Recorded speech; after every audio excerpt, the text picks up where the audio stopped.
Welcome back. Our next guest has dedicated his life to helping people escape cults and mind control organisations after his own terrifying experience. In 1974, Steve Hassan joined the Unification Church, the religious movement whose members are known as Moonies. The worldview of a member of the Moonies was very us versus them. We are the chosen, we are the elite. Steve then worked to recruit new members, raise money, and preach the church's controversial teachings before escaping with help from his family. And I was just like not getting that this was a cult, this is how they operate. Fast forward 5 decades, and Steve is one of the foremost authorities on cults and mind control. I've always tried to talk generally about psychology, undue influence, how intelligent, educated people can be deceived and manipulated. Steve has written a number of books on the subject.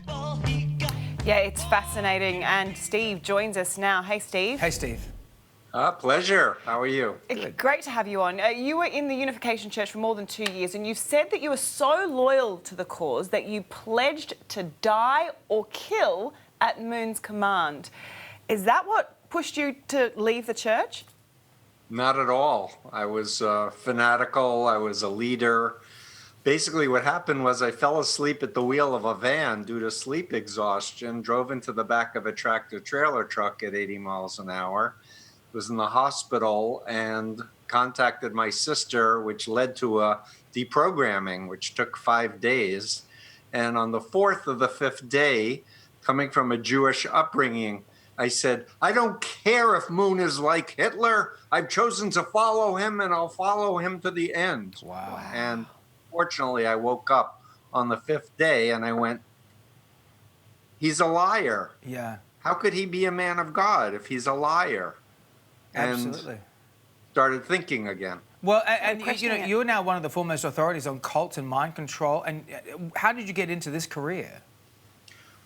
You know, I felt so guilty and ashamed of all the things that I had done in the Moonies, the trauma that I experienced, and that I recruited so many other people into the cult.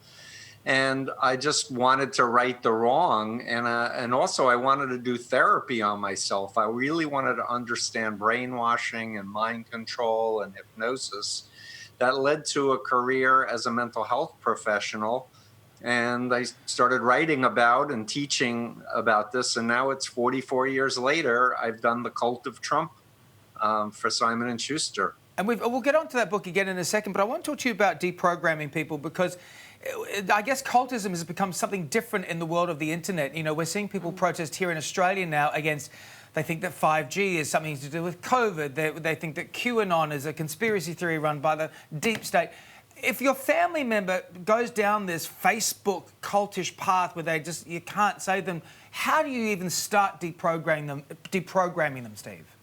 It's very hard, so anybody listening to this show should really do preventive education, expose your loved ones to information about mind control, destructive cults.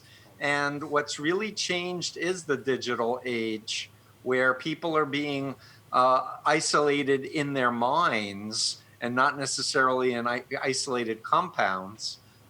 Programmed with phobias, fears, irrational conspiracy beliefs.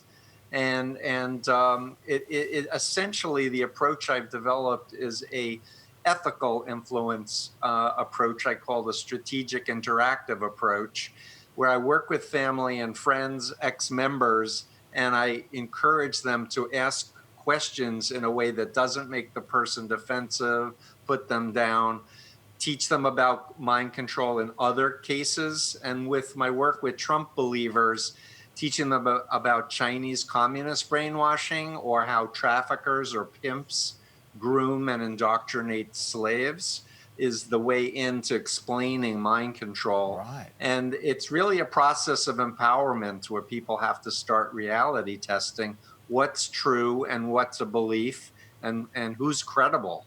Well, Steve, last time we saw you, you had just released your book, The Cult of Trump, on the US president and the cult-like strategies he uses. So what do you make of Trump's recent behaviour? I'm sorry for laughing. Yeah, so I say in the book that Trump exhibits the stereotypical profile of a destructive cult leader, which is malignant narcissism.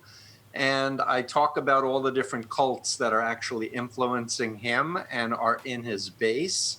And everything that I've written about has been validated 1,000 times over. Nothing that I wrote has been disproven whatsoever, but just validated even more.